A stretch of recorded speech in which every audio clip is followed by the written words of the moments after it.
There are a few ways to create new Sugar leads and contacts from Outlook using Sugar Connect.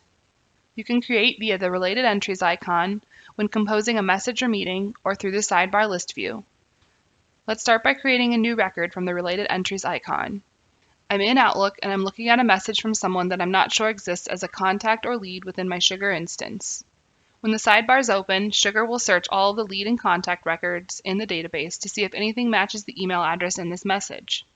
You can also see this information by selecting the Related Entries icon at the bottom of the sidebar.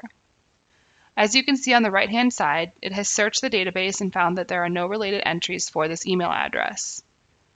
At this point in time, I have the ability to either add to Sugar as a contact or as a lead.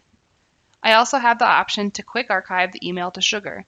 This will archive the email to the new contact or lead at the same time as the record is being created. I'm going to go ahead and add them to Sugar as a lead. You'll see that it automatically pulls any of the information it has from the message, so it pulled the first and last name as well as the email address. Now I can fill in any additional details that I'd like to add. Once I fill out all of the relevant information, I can go ahead and save changes. Sugar Connect is going to create that record. I'm able to see that the entry was successfully created and now a lead for this email address exists in my Sugar instance. Now let's take a look at creating new records when composing a message. In your inbox, create a new message. Enter an email address that's not found in Sugar. Sugar Connect has searched to see if there are any records that match the email address in the new message. It hasn't found any related entries, so now we can add that individual as a contact or a lead. I'll go ahead and choose Add as a Sugar Contact, enter any necessary details, and select Save Changes. This will save that record into Sugar. You also have the ability to create new leads or contacts via the sidebar list view.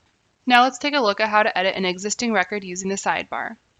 I'll start by viewing the record I'd like to edit. I'll go to the Records area within the sidebar, click on the Contacts module, and it will bring me to the Contact List view. I'll select one of the records in this list. To edit, I'll click on the Action menu and choose Edit Entry. I can make any necessary changes, select the check mark to save the changes, and these will be synced to your Sugar instance. You should now have an understanding of how to create and edit records. Thank you for watching.